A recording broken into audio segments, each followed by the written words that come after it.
to Amazon Live, and then we can begin the broadcast. I can see that I'm live on Facebook. If you're watching on Facebook, thank you. If you comment on Facebook, then I will see your comments, and I've got a notification from Amazon that I can go live. So going live on Amazon in 3, 2, 1. So we're actually live on Amazon, and we have a clock in the studio saying that there are 5 seconds to go. So when those 5 seconds are up, which they are now, I will appear on the screen. Hello and welcome to this Wednesday broadcast. It's 2 p.m. Eastern, it's 7 p.m. in the UK, it's 8 p.m. in Belgium, and it's time for Country Walks with Stephen. And basically, I want to say welcome to the show. And this is Country Walking with Stephen. And we're going to be broadcasting from the mobile today. Now, I'm very fortunate to live in Devizes, and Devizes is a small town in Wiltshire. I'm just going to over to the Amazon page and send. Right, I always find that if you're watching an Amazon Live, you need to know what I'm talking about. So I've got a little script that I've just copied onto the Amazon page. Now, every so often, I will go to the Amazon page and I'll just put my hand up and say, just a minute, I'm going over to the Amazon page. So I live in Wiltshire in England. I used to live in Burnley in Lancashire, which is near to Manchester. And then I moved down to Stratford upon Avon, where the bard lived, and spent 12 years there. And 9 years and 3 months ago, I moved down to wonderful Wiltshire. And it is wonderful. I mean, we are situated in living history. We're close to Stonehenge, which we saw on a previous episode of this program. We're close to Avebury, which is another stone circle, which we hope to visit soon and bring back the video for that. And we're also close to Salisbury Cathedral and Old Sarum. So we're steeped in history in this area of the country. And what I do with my partner Angelica is I actually go out and about with my mobile camera, and I visit places around Wiltshire. And today we're going to visit Caen Hill Locks, and I'm actually using my Hohem gimbal, which is a piece of kit that I purchased specifically to be able to do mobile video. So we're actually going to be watching the video that I shot when I was out and about with my Samsung phone and my mobile Wi-Fi, 4G. And basically that's how it all begins. Every walk begins with my mobile phone, Hohem gimbal, and then I just press the go live button and I'm live on YouTube, Twitter, Twitch, and my websites, and Facebook, of course. So the video you're about to see was recorded live on my travels along the Caen and Avon Canal. And you'll learn a little bit about the history of the Caen and Avon Canal, and hopefully you'll enjoy the video. So without further ado, what I'm going to do is I'm going to bring the video on screen. Okay, so the video is going to be next to me. There's the video, and it will be ready in a second. Now, the videos are actually stored on YouTube. I'm broadcasting from the Be Live studio, and for that reason, I can actually show videos direct from YouTube. And this is a video which was taken last weekend. In Wiltshire last weekend, it was rather wet, windy, and rainy, as you're about to see. So without further ado, I'm going to put the video full screen. Okay, and I am going to switch off my microphone and press play. And let's go for a walk along the Caen and Avon Canal.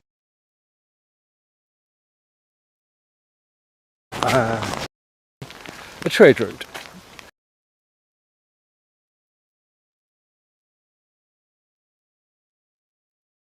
Ships will. Here I am, and hello on Facebook, YouTube, Twitter, and Twitch. Despite the description, this is Stephen live from Devizes, and as we just pan around we can see the road bridge over the Caen Hill Canal. Now, Caen Hill Canal, the idea came in 1726 to connect the River Avon in Bristol with the River Thames, which flows through London, of course. And it took another 68 years before they actually started work. The canal was opened in 1810 after 16 years of work by navigators or navvies. And in those days, it was designed to actually carry cargo from Bristol to London and from London to Bristol. And barges used to ply between Bristol and London. We are at Caen Hill Locks, which is a flight of, I think it's 13 or 14 locks. And the purpose of a lock is to allow a boat to go downhill. And as you're about to see, the engineering in this is quite marvellous. It's quite simple and straightforward. And they did in fact manage to get the barges down the hillside. And I'm hoping to make it down the hillside too. So this is a lock. You have lock gates at both ends, and you can see the level of the canal is the same as the level of the dock. Now, if a boat was coming down, what would happen is that this gate here would be opened, and it can only be opened with a key, and the water would flow out through the gate into the canal below, and this would drop to the level of the canal below. And then you close the gate, take the boat through, close the gate behind you, and depending on who was coming through next, the water would either go back up again or stay at that level. Okay, now canal locks, flight of 13, 6 behind us and 7 in front of this particular section, so 27 locks in total. It's the longest set of locks in the UK, and quite probably the longest set of locks in the world.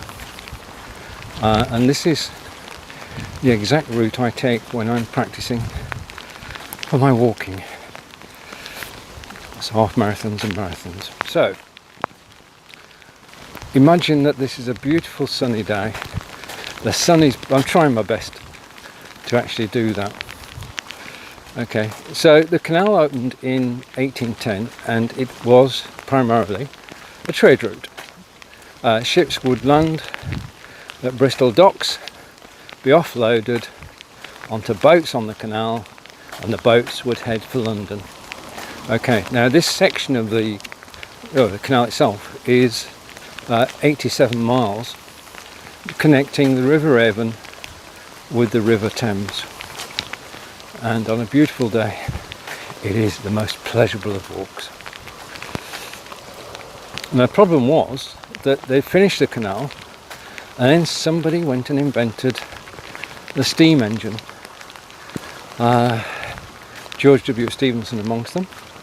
And of course, the steam engine and the advent of the railways meant you could get to Bristol, to London to Bristol, a lot faster. And as a direct result of that, the canal fell into disuse. People stopped using it. It was cheaper to go by road. Well, it was also cheaper to go by rail. The problem was that the GWR, which is the Great Western Railway, built a line between Bristol and London, and built by Isambard Kingdom Brunel, and the railways took over from the canals, and the canals went into disrepair for a long time. Okay, now, as well as actually, I was pan round, as well as actually having a holiday barge on the canal, you can actually live on the canal. And these are permanent moorings where the boat owners pay to to actually stay. They've got all services. They've got electricity and water and gas, and people can live here the whole year round. Beautiful in summer, probably a bit cold in winter, but it is an alternative.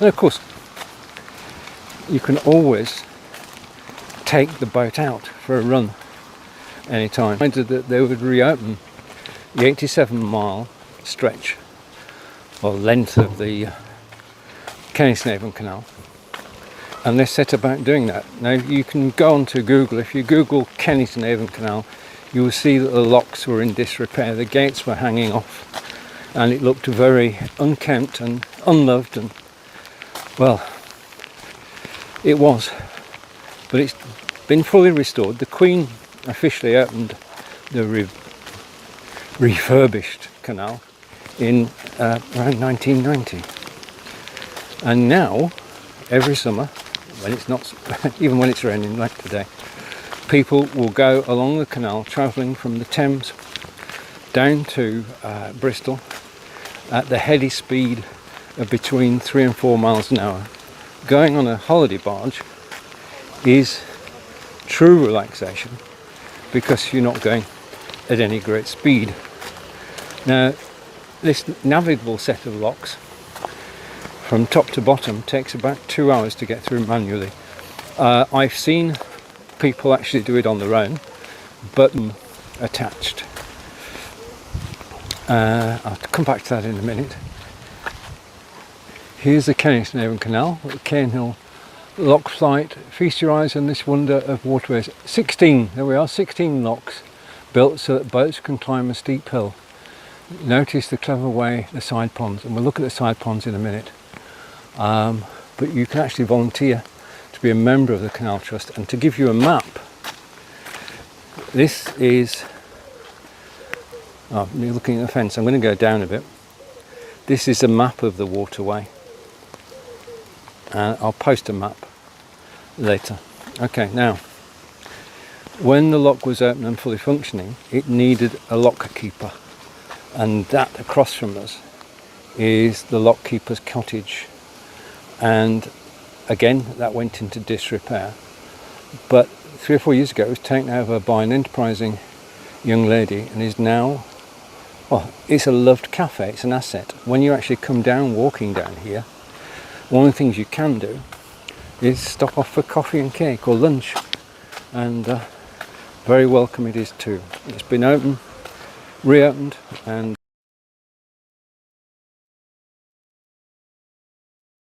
right, I'm just going to stop the video for a moment. We'll play the rest of it shortly, but basically what I'm doing with this broadcast is that, as I said, last Saturday I was out and about, and I had my Samsung mobile phone, my Hohem gimbal, which is in the carousel down below, and it was pouring down. So the other thing I needed was waterproof clothing, and you'll find that in the carousel as well. You've got a choice of different designs that you can actually wear.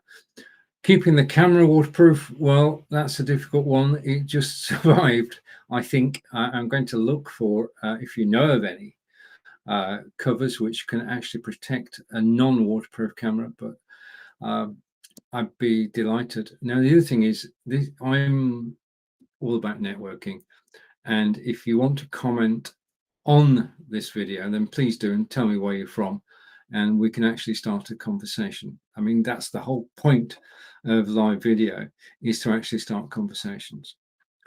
So I've got my Samsung phone, I've got my Hohem gimbal, and I'm ready to go out and about. Now, normally you wouldn't be able to do anything other than go and record. Okay, you press the record button on your camera, on your phone, and that's it. But I love to go live. I'm live 4 times a week on Amazon. I'm live 6 times a week on Facebook, YouTube, Twitter, Twitch, on my website. So when I go out, I like to go live. In the old days, and we're only talking 3 or 4 months ago, I would have had to start recording at home. And you're with me on this. So every time I went out, you would see the same section of my journey as I left home and walked to Caen Hill Locks. Now, walking to Caen Hill Locks is just over a mile, and you'd have to follow me through bits we didn't want to see. I want to be at Caen Hill Locks. I want to press the button on my phone. I want to go live on YouTube, Twitter, Twitch, and Facebook whilst I'm talking. I'm able to do that. I use a piece of software called Switchboard Live, and as soon as I go live on my camera, I go live everywhere. I go live on Facebook on my own profile. I go live on a Facebook page. I go live in a group. I go live on Periscope / Twitter. I still notice Periscope because I'm old-fashioned that way. And also on YouTube, LinkedIn, which is a new addition to my places to broadcast to. And because of Switchboard Live, I can also go live on my website. Now, that brings me to a point about tomorrow. Tomorrow, I'll be broadcasting at 11 a.m. Eastern, early start, and I'll be talking about how you can broadcast your website. Basically, it is simple and straightforward. There are steps you can do. It is cost effective compared to advertising. So that's the subject of my broadcast tomorrow, starting at 11 a.m. Eastern. And I'll go on until I run out of steam and run out of words. Okay. And I'll cover the topic of how you can broadcast your website from your desktop, or, as I've just described, from your mobile phone. Imagine going live on Facebook from your mobile phone. Switchboard Live allows you to do that. That's switchboard.live. Don't go there now because Amazon say I've got to don't send people off site. So stay on Amazon, but I'll put a link in. If you check out me, and that's not what I want to do. Okay. I'll get there in a minute, and I'm going to put myself full screen again. If you check out Stephen Healy on YouTube, then you'll be able to see all my videos, and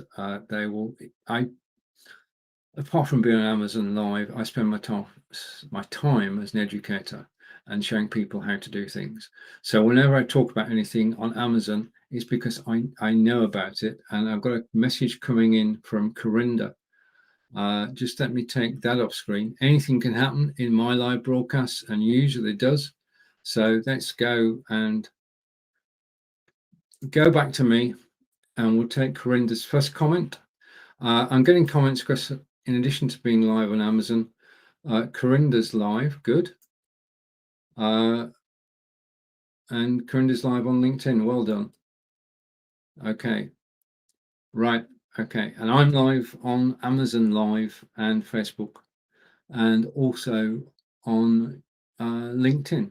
Okay, so we're both live on LinkedIn at the same time. Corinda's a good friend, lives in London, and he does mobile videos. If you check out Corinda Marley on Facebook, then you'll see some of the videos he's done where he actually goes out and about with his mobile phone, as I do, as Peter Stewart did earlier today. There's a group of us who enjoy going out and about with our mobile phones and actually, well, just capturing the moment. I'm going to go on to why you should use your mobile phone, but you need a gimbal. Okay, and a gimbal is a piece of kit. You can see it down. It's a featured item at the moment. I use the Hohem gimbal. I find it's light, easy to use, and it does its job. I mean, basically, you just put the phone in, and you've got full control over the phone. You've got full control over the gimbal. You press go live, and it simply goes live. Comparative one is the DJI, which is getting towards the top of the range. Now, the reason that I go out walking is very simple. I go out walking because of this, which is my Fitbit Inspire 2. Fitbit is, you've got the hardware, that's the hardware there, but that's only the start of the story. This is quite possibly the greatest keep fit device that there's ever been. We're so lucky to have it. Basically, it keeps track of your steps. Now, I try and do 10,000 steps. I probably do around 8,000 steps, which is about 4 miles a day, wearing the Fitbit. And that keeps me fit and active. But that's only the start, because there is a community behind each Fitbit. If you join on the Fitbit website, if you join the community, then you get a group of friends and the group of friends can help and support each other. You get a leaderboard each week, so you know how your friends are doing, you know how you're doing. So steps that you can compare steps. The other thing, of course, is that on the Fitbit site, again, same place, you can actually set challenges for people in your group. And that's great fun to actually challenge somebody to a weekend's walking. Whoever gets the most steps over the weekend wins. There are no prizes, but it's a great incentive to get us out and about and get us fit. So I put 2 Fitbits into the carousel, and both of them are good. Now, I'm going to go back to the video at the moment, but one of the things I do feel that we need when we're actually broadcasting on mobile is, if you're broadcasting in a town, then just a minute, I'm being interrupted. Just a second. Okay. And wish I could. Right. Okay. All good. Thank you, Corinda. I'm marketing at the moment, and I'm trying to stick on script is not easy, especially when you're getting interruptions. Okay, one of the things that we do need is a lapel microphone, because that allows you to record the sound and ignore everything that's going on around you. Yeah, so we all need good quality sound, and that's done through a lapel microphone. Plugs into your phone, plugs into the base of the phone, clicks onto your clothing, and that means that you can be heard over and above any noise that's going around you. You can still hear the noise, but it tends to be more in the background. So with that, what I'm going to do is I'm going to go back, and I'm going to bring the video back on screen. I'm going to take myself off full screen. So this is me out walking on a very wet day. You're about to see me get very wet as I walk the Caen and Avon Canal. And I've told you what equipment I use. I'm now going to show you the results. And again, this was originally broadcast live on Saturday from my phone to YouTube, Twitch, and my website. Let's carry on. Enjoy. Well, I can look back at it now and think, why on earth did I do that? Why did I go out filming when it's raining? Well, the answer is because I could. And so I could look back later and say, I did that. Okay, so we're going to go back to the video.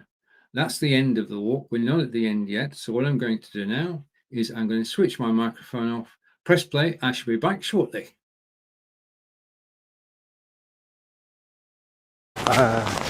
Surprising young lady, and is now, oh, it's a loved cafe. It's an asset. When you actually come down, walking down here, one of the things you can do is stop off for coffee and cake or lunch, and very welcome it is too. It's been reopened, and it is very successful. Now, whilst they're reconstructing and rebuilding a canal, every gate now has a wildlife area, and we will, as we're actually going down here, see the wildlife. So wildlife preservation was at the forefront of their minds when they did this. So you do realise, of course, that I'm walking downhill at the moment, down the locks, and because I'm walking downhill I can go at a reasonable speed, but when I'm coming up I shall have to climb this same incline, and that might take slightly longer. So I decided in filming this to actually walk down, because you don't want to hear me puffing and panting walking back up. Okay, now, as I say, it is a nature reserve and it's accessible to wildfowl. It's also accessible to people too, and tourists come here just for the walk. This is a great place to come out and walk, and there are footbridges against most of the locks, so you can cross the other side, and you can see you've got a path which has been cut through the middle, and then surrounding that is the countryside. Okay, so there we have it. Proof, if proof we needed, we actually have wildfowl living alongside the Caen and London Canal, and each of the locks has one of those. Okay, so you can hire a barge 3 or 4 miles an hour, and you can come on the Caen and London Canal, and probably costs, if we say $1,000 for a week, then we're not going to be far out. But it is a great way to relax. The game plan is that you set off in the morning and you do as many miles as you can during the course of the day, and then you moor at the canal side, and most people moor outside a public house. Because of the navigators who built this in the 1700s, pubs have spread up along the canal to serve them, and the pubs are still here. So in the evening you actually moor up at a pub of your choice, and you then go in and enjoy your meal, and then you go back to bed on the boat, and you're in a different place every day. You can tour a different town every day, a different part of Wiltshire. England is fortunate. There is a network of canals, and you can see boats on here that have come from the north, from the Midlands and from the south, because all the waterways link, and you can travel the length and breadth of England just on a waterway. Okay, now what I'm going to do, because there's nobody going through today, you wouldn't expect anybody to want to go through in this rain. They're probably moored up at the top and at the bottom.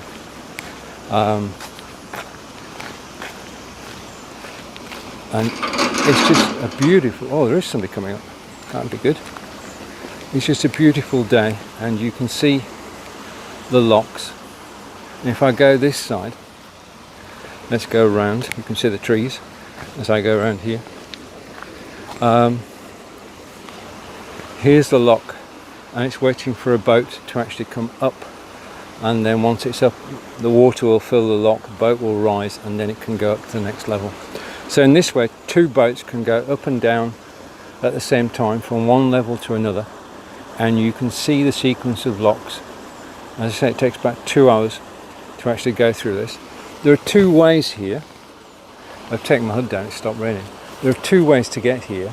You can walk as I've walked, or you can drive by car, and you could drive by car, park in the car park and go straight to the cafe.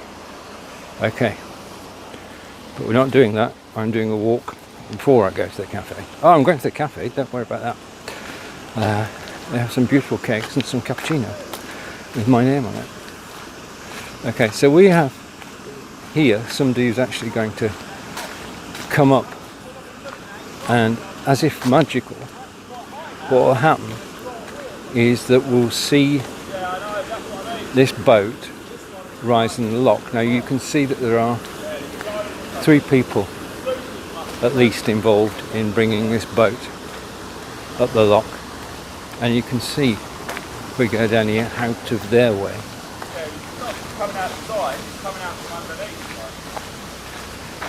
That the boat is slowly rising.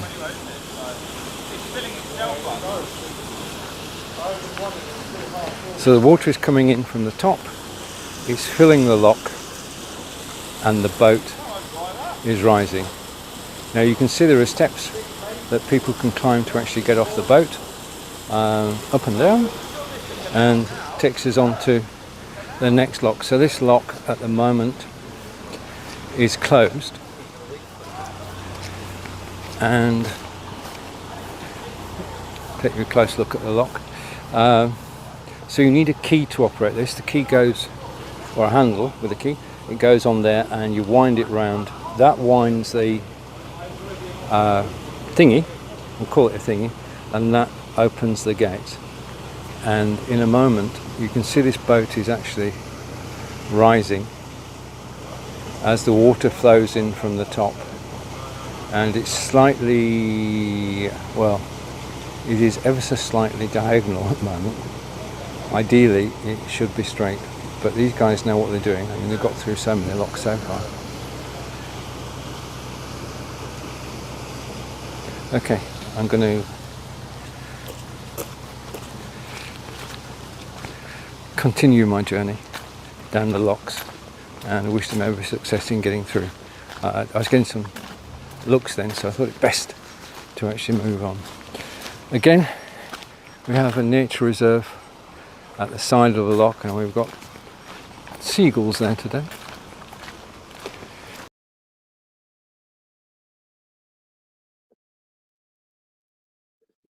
Now, that's part of the debate. When you're actually out and about filming, should you film people? And there are different views on this. I basically try to video the scene. So what you're actually seeing is what I'm seeing, not the people who I meet along the way. Although there was one delightful moment. I was going Devizes a castle, and the castle was built basically in the year about 1080, a very long time ago. And I filmed the castle. I was walking up the street to the churchyard. I was in the churchyard and I went along to the railway line. Now, Devizes does not have a railway station at the moment. It doesn't have railway tracks. Basically, in the UK in 1967, there was a review of the railway, and because the roads were so busy and all transportation was actually on the roads, they decided that they did not need the railways anymore. And mile upon mile of railroad track was just ripped up and abandoned. And over the years, of course, what happens is if you create an open space, somebody will come along and fill it. So in Devizes, the railway tracks as was have been, well, they now have houses on them. So there'll never be a railway track coming on that route through Devizes because there are houses on the tracks. But in addition to that, as I said a moment ago, Devizes has a castle. And incredibly, there was a railway tunnel that went right under the castle, so that it came in from the east of Devizes, and then it went through this tunnel and it arrived at the station. Now, the station is just a car park now. There's no signs it was ever a railway. It's tarmacked over, concreted over, and it's gone. But the railway tunnel is there. It's actually used by archers. There's an archery club which is actually situated in the tunnel. And in addition to that, on that particular day, done the castle in the churchyard, and I'm stood looking at the castle and the tunnel going through it, and a gentleman comes up beside me, and we had a delightful conversation. Now, I recorded his voice, but I did not film him, yeah, because I'm concentrating on actually filming places rather than filming people. If I'm doing an interview with somebody, fair enough, they should appear on camera. If I'm doing a vox pop and asking people questions in public, then they should appear on camera. If I'm doing what is effectively a sightseeing tour, which is what I enjoy doing, then what I try and do is actually just photograph the scenery and not the people. So that's my hint and tip and trick for the day in regards to mobile broadcasting. As I say, when I do mobile broadcasting, I'm live. So the video you're watching now was actually originally created last Saturday on my mobile phone using a Hohem gimbal, and I just went out and I started and pressed go live, and it went live on YouTube, Twitter, and Twitch. So let's go back just to the carousel for a moment. Thank you for watching me. It means a great deal to have people watch me live. And one of the mishaps, I don't know whether you saw it or not, but 2 weeks ago we actually went down to Portsmouth Dockyard. Now, Portsmouth Dockyard used to be a Royal Naval Dockyard until in 1995 they actually moved up into Scotland, which left the Naval Dockyard now as a tourist attraction. You can walk around the Naval Dockyard, which is what we did, and we saw the Warrior, which was the first ironclad ship which steamed to the United States. It was a steamship rather than a sail ship. It also had the world's first ever washing machine on board. Before the washing machine, sailors used to wash their clothes in salt water, and that's as good as it got. And that must have been pretty rough to actually wash that way. But the Warrior had a washing machine on board, which is absolutely brilliant.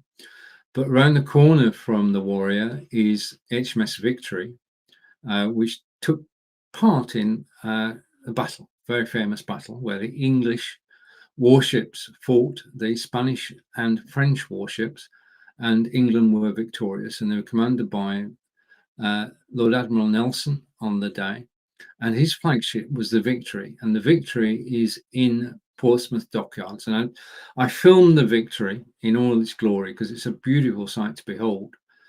In fact, I've got the video. I might play a bit of it later. But the next thing is you've got to go around the corner and you then go to the Murray Rose. Now, the Murray Rose sank, as we all know, and it was Henry VIII's ship, and it sank. It was recovered, and it's now undercover in Portsmouth dockyards, and you can go in the building and see it. The only problem is you're not allowed in the building to film. Okay, that's their rules, their game. I don't have a problem with that. But the thing was, I was walking just towards the building to show people the building. All of a sudden, my camera stopped broadcasting. In fact, my camera went off, which is the worst thing that can happen if you're actually telling a story live on YouTube, Facebook, Twitter, and Twitch. So that's why whenever I go out now, I always have, and it's down in the carousel, which is a portable battery charger. And that means that if I do have a problem, I can just plug in the battery and I've got power back. So that's now permanently in my rucksack, and I will never, fingers crossed, run out of power again. So running out of power is one thing that can go wrong when you're filming on mobile. The second thing that can go wrong, it's reliant on 4G. You've got to go to a place which has got decent 4G, otherwise it's not going to work. Now, I've got unlimited bandwidth, so I don't have a problem with that.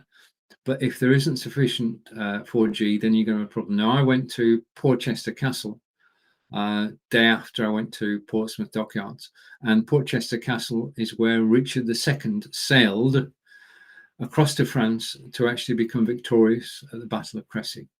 Now, he turned it into a fun palace. It was never involved in any battles, but it does have a frontage onto the river at Portsmouth, and the fleet went out from Portsmouth to the battle in France. I wanted to film the castle. Angelica was with me. We went in and we're in the castle. I've got everything set up to go, and I walk around the castle, and I generally do about a 20-minute video. So Angelica said, okay, I'm going to sit here, I'm going to relax, and you go and do your filming. And whilst I was filming, Angelica was taking some beautiful photographs, one of which you'll see on my Facebook profile. So I set off, and I did a guided tour of Portchester Castle, which I'll show you a bit of in a moment. Now, it was about 22 minutes long. And from where I was situated with my Samsung phone and Hohem gimbal, it was perfect. Okay. But the thing is that you don't know how good a quality a live video is until you get back to check it afterwards. And I got back to check it afterwards, and I found that this 20-minute video was broken into 3 segments because I kept losing Wi-Fi, kept losing the 4G signal. So 2 lessons learned, which I'm going to pass on to you now. 1, always have a battery pack when you're doing mobile video, especially live video. And second, always check out the 4G signal. Just walk around the perimeter, do a short video, and make sure, because otherwise you're going to lose some of the content that you're actually doing. Yeah, so it's lessons learned. If you do those 2 things, if you actually do check your battery level, check your 4G signal before you actually go out filming. Now, there are 3 reasons why we should do mobile video, and it's why we should do country walking as well. The first reason is that when you visit somewhere, you remember where you've been, and your mind takes photographic images. Now, if I say to you, have you ever been to Nice in France? If you have, then you get an image straight away. If I say to you, did you tour France? Then you'd be hard pressed to name everywhere you went. If you'd filmed it, it would be your personal memory of your visit to France. Okay, so filming is important from a personal point of view. We don't remember anything, it's on video, it's good. So when we visited the dockyard, we've got a permanent memory of it. When we visited a castle, we've got the permanent memory of it. So that's personal. The second thing is, if you're out and about filming with your mobile phone, you're actually recording history. you're recording things as they were on the day you recorded them. Now, we all know that things change. If I went back to my hometown of Burnley in Lancashire, 20 miles north of Manchester, I wouldn't recognize it. It's totally different. Yeah. And if you shoot a video in your town or city now, and you show it to somebody in 10 years' time, they're going to say, no, everything's changed. That wasn't there. That's there. Yeah. You're recording history. Yeah. Which is helpful. And the third thing is that you can then put that history onto YouTube so that people in future generations can find it. Your personal viewpoint, you're narrating the story. It's your story. You're telling your story about the places you visit. That makes it unique. You're recording your viewpoint. You're recording your memories. Okay, I'm going to come off my soapbox now. But it is important that we all, if we can, do record the things around us, things which are normal everyday things to us. Yeah, if I went around Devizes and I showed you the castle on video, then I do know from the views that have been of the video on YouTube that it is interesting. Don't think that you're not providing interesting content. The content you're providing is totally unique, and if you have a mobile phone and a gimbal, then you should do it. Right, second end of run. Now, all this is surrounded by video. This is the video that I took on my mobile phone using the Hohem gimbal, and I'm going to put the Hohem gimbal center front again. This is a marvelous piece of equipment. So just excuse me for a moment. I'm scrolling. Okay, so the Hohem gimbal is front stage and center. I do recommend having a look at it. In fact, browse the carousel if you want.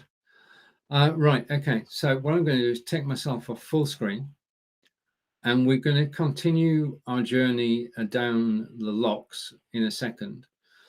Now, as I say, just the backstory, if you just join me, thank you. This is Caen Hill Locks Canal.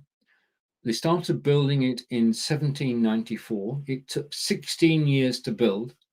It links the River Avon from Bristol to the River Thames, London.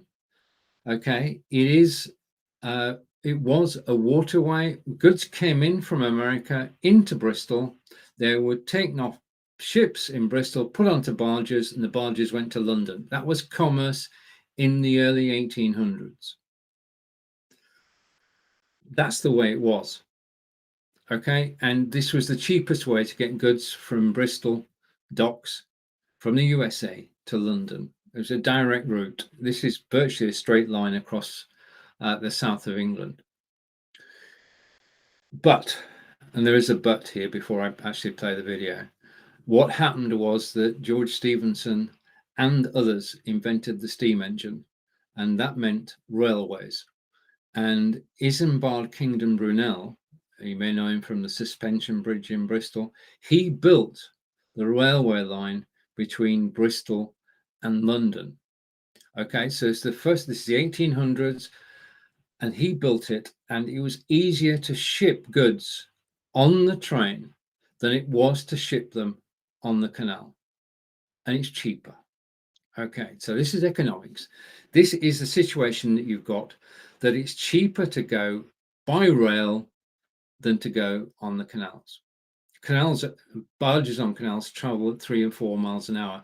To give you a comparison, we can walk as fast as a barge. So imagine that you've set off from Bristol to walk the 150 miles to London, and that's the pace that a barge goes at. So barges lost out to the railways. And as a result of that, because there was no economic traffic, there was no trade on the canal closed. Now, the canal closed in the 1800s, steam ruled, and then diesel, then electric. The canals were in disrepair. The lock gates we saw earlier fell off, as simple as that. In 1977, voluntary groups along the 87-mile length of the canal got together, and they decided to restore the canal to its original pristine beauty. Now, it had taken 16 years to actually dig this canal. It was all dug by hand. There were no excavators in those days. Basically, the volunteers managed to restore the canal in 1990. And in 1990, Queen Elizabeth came to Devizes to reopen that 87-mile stretch of the waterway. So there's your background. Further background, this is an absolute, I was going to say something else, but this is live video. This is a very rainy day in Devizes. I'm going to switch my microphone off. So I'm going to switch my microphone off and play the video. So let's continue our journey along Caen Hill Locks, and you'll see at the end of the video, this is basically, well, it's quite an engineering feat, because you've got a barge at the top of a hill, and you can sort of picture a barge sliding down the hill in sort of a waterfall effect. But how does a barge get uphill? Okay, the answer is locks. This is a sequence of 14 locks just outside Devizes, longest set of locks in England, and we're about to continue the journey. Let's do it.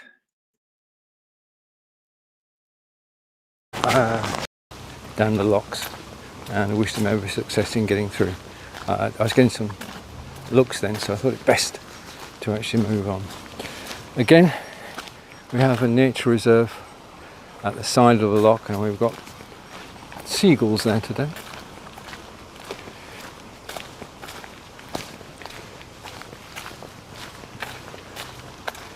Even on a summer's day, this is a very peaceful place to walk. Canals are used for recreation now, the boats, and for walking. It's just amazing to have such a wonderful method of travel coming through and close to Devizes. This is about 2.5 miles from where in Gallagher I live, and I've walked those 2.5 miles to actually get here. Didn't film the whole way because I brought you to the interesting bit, hopefully. Okay, and I was going to say Schwäne there, but we have swans, and you can see the swans and birds flying over, and the bridge, and it's just so peaceful. Okay, so we now know there are 16 locks thanks to the information board at the top. There are 6 above, so that makes 22, and I think there are 7 below, makes 29. So that's the largest set of locks in the UK, and quite possibly the largest set of locks in the world, unless you know better. Now, I'm going live today from my mobile phone with my gimbal. This video will play on Amazon Live on Wednesday.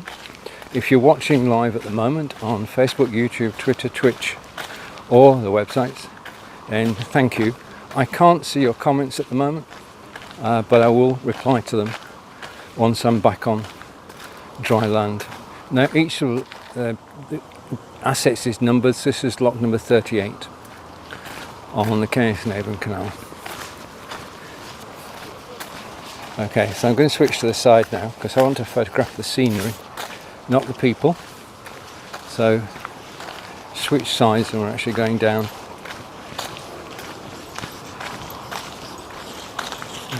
the left hand side of the canal, and I can see a few more people ahead, and over in the distance are the towns of Melksham.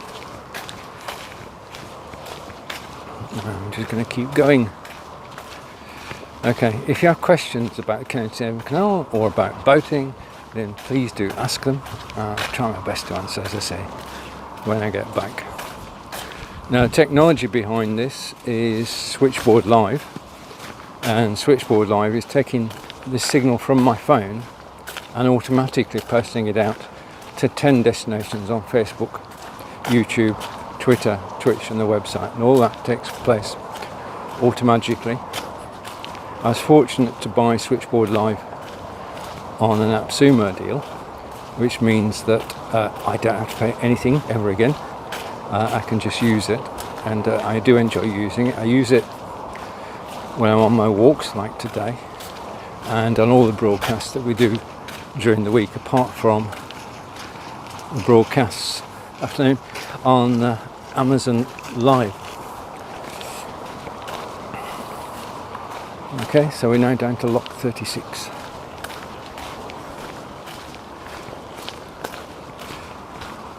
I have to say I'm quite enjoying broadcasting on Amazon Live, and it's proving to be quite rewarding.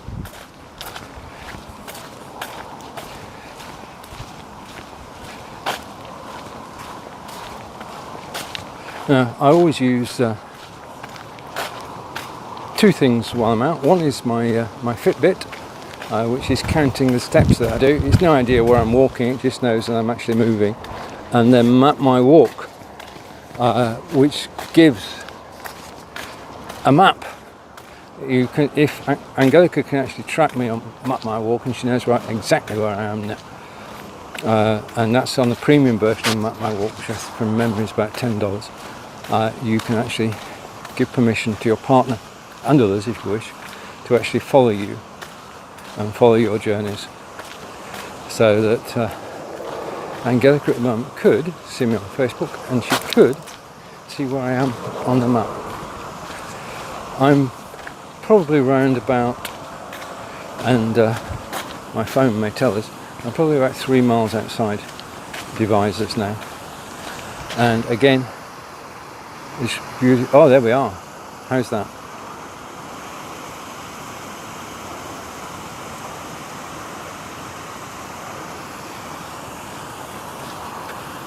Beautiful wildlife alongside the canal, because they don't get disturbed too much. I mean, there are only so many boats can actually go up and down, and today we've only seen one boat actually going up the locks.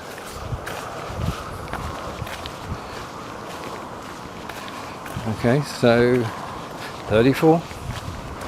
Hope you're counting with me. More swans over there. So that's the second pair of swans that we've actually seen. And we've seen the ducklings earlier.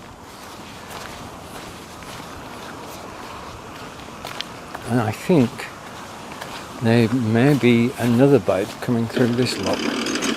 Yes. And we can actually see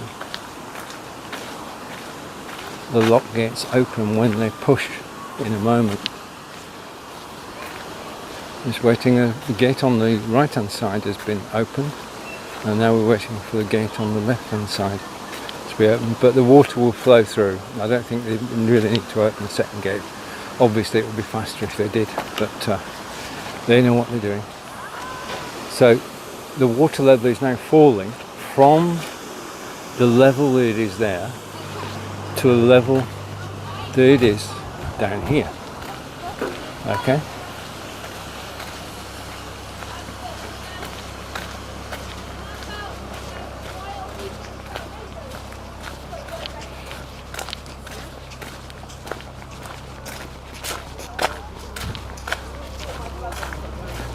Right, so I'm going to switch hands and we'll go down the left hand side of the path again.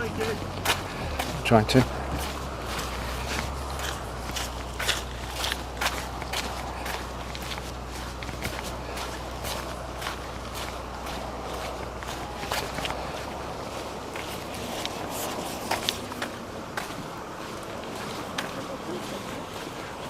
It's probably difficult enough to get a boat through a lot. What you don't want is people filming you when it's a wet, miserable day. I'm not about to ask anybody. Perhaps when it's a sunny day, I will make this walk again, and I will ask permission to actually watch somebody going through one of the locks. Let's say it takes 2 hours to get from the White House you see at the bottom, pan round slowly, up all those locks right to the top.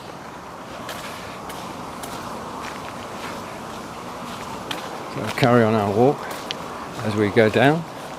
Hello, hello, that stick's yours.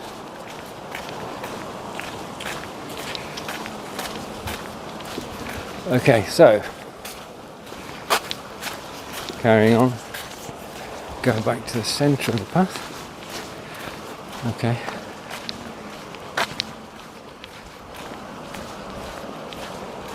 And you can see this path is maintained. It's been widened so that it is wheelchair accessible. And in fact, one of the volunteers who looks after the Caen and Avon Canal, and the phone's moving from side to side, I want it there, has a motorised trike that he can ride from one end of the locks to the other to actually keep an eye on everybody. I mean, basically, there are volunteers, and those volunteers help people go through the locks, because it is a arduous journey to actually get all these locks working, and you can't stop in the middle. Once you've started going up, you've got to go up to the top, otherwise you'd hold everybody up. So you go into a lock, you sail for a little bit, and then you go into the next lock. Just like video people, there is a community of people who are on the boats, and they all help each other. Right, I think this is the final. There we go. And no wildfowl on there, but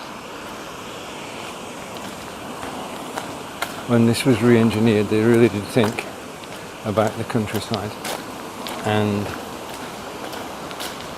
the wildfowl that actually live alongside. Okay, so we're coming to the end of this stretch of locks. Hope you've enjoyed the journey. This is Stephen in Wiltshire in England. This is Devizes, Wiltshire. This is Caen Hill Locks. We're down to lock number 29, and I'm going to carry on for a little bit, probably until it starts raining. This is nowhere near as bad as when I went to Stonehenge in the rain. Devizes in the rain I can live with, because I mind the mud. I'm not too far from home, hopefully. But the mud is getting claggy. Okay, so let's go slow. If I fall, then the camera will fall, so I'm wary of that. Okay, so yes, can we make it through that quagmire? I don't think. Hang on. Let's see if we go this way. Okay. I've got this far. I do have some grip on my shoes. There we are, we've navigated it. Okay. So all is well. Okay, I'm going to switch hands and go over to this side. Okay, so I said earlier, this is Caen Hill Flight, and there are times when you can go through. You've got to be clear by 8 o'clock, 7 o'clock or 4 o'clock, depending on the time of the year. As it said at the bottom there, no mooring between locks 29 and 44, so you cannot stop. The waterway bylaws prevent you from actually stopping.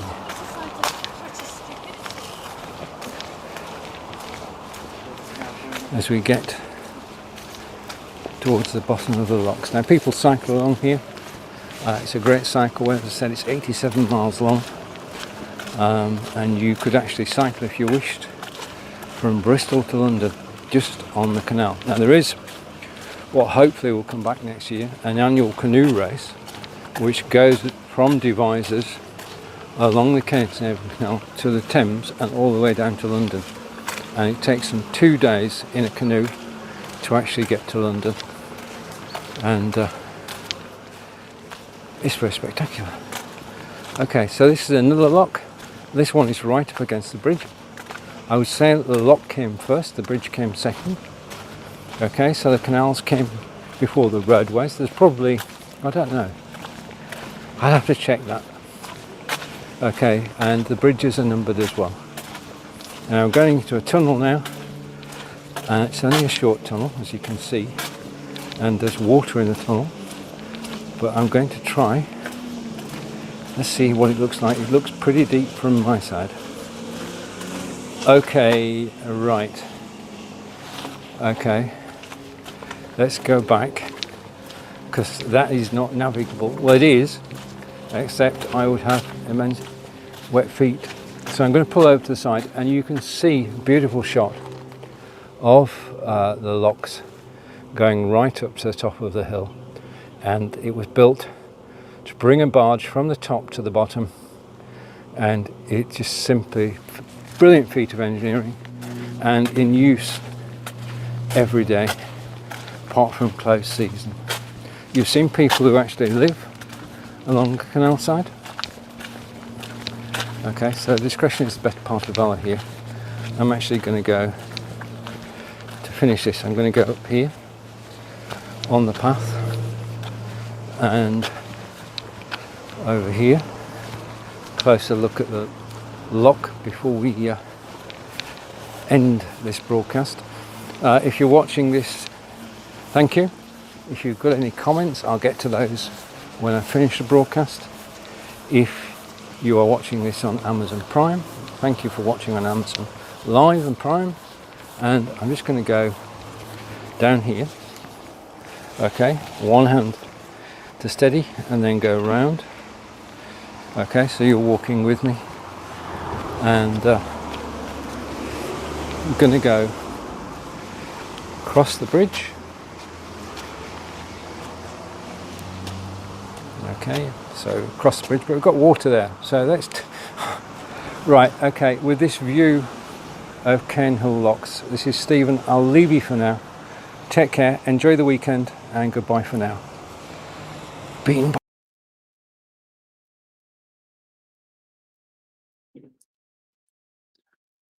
Right, okay, well that was the journey down Caen Hill Locks. I'm going to turn off video. What I actually do is with my partner Angelica, I go out and about every weekend in the countryside, around devices, around England, and shoot videos so that I can actually share them with you on a Wednesday at 2 p.m. Eastern. So every week at 2 p.m. Eastern, there's different videos for you to watch. And you've got the commentary from me, you've got the Amazon carousel down below. And if you enjoyed today's video, then this is the only time I'm going to say, if you enjoyed today's video, then please press follow. And the only thing that happens if you press follow is that when I go live, you'll get notified. Simple as that. Nothing else happens. Nobody will contact you. Nobody will say anything to you. You've probably gathered by now, I am a broadcaster, not a salesman, though trying to be a marketer. This all gets really complicated. Now, one of the things that I do enjoy doing, as those who know me know, is that I enjoy going live. And I do the 4 broadcasts on Amazon each week. And I thoroughly enjoy doing them. I'm grateful to actually appear on Amazon Live. And I talk about tomorrow at 11 a.m. Eastern tomorrow. I'm going to be talking about lights, camera, action. And that's everything that you need to actually go live. That's it. It's the kit that you need. It's the motivation you need, where to find that motivation, where to find that confidence on camera. But the special topic tomorrow, which is a bee in my bonnet, is how to go live on your website. In the recent months, things have changed, and going live on your website in the UK, as I would say, does not cost an arm and a leg. Prices have gone down. So I'm going to show you how you can go live on your website. I'm going to show you 3 different ways of doing it from your mobile phone and from your desktop, whether you're Windows or Mac. I will show you a way to go live on your own website, and it will be cost effective. It's cheaper than advertising. It's cheaper than advertising on Facebook, YouTube, wherever you advertise at the moment. If you're a business, you could be live 24/7 on your own website, bringing the audience to your website, watching your live videos, reading your blog post, and visiting your shop, and visiting Amazon.com, of course, as well. Okay, so that's it. Thank you for joining me today. I will be back tomorrow. I'll be back 4 times next week. I'll post details in advance. If you press the follow button now, you'll get notified automatically. That's the only thing that happens. That's it. that's it. We have been on a journey to Caen Hill Locks in Devizes, the longest set of locks in England, quite possibly, unless I get contradicted, the longest set of locks in the world. And we've seen what happens when you want to get a barge from the top of the hill to the bottom of the hill. What do?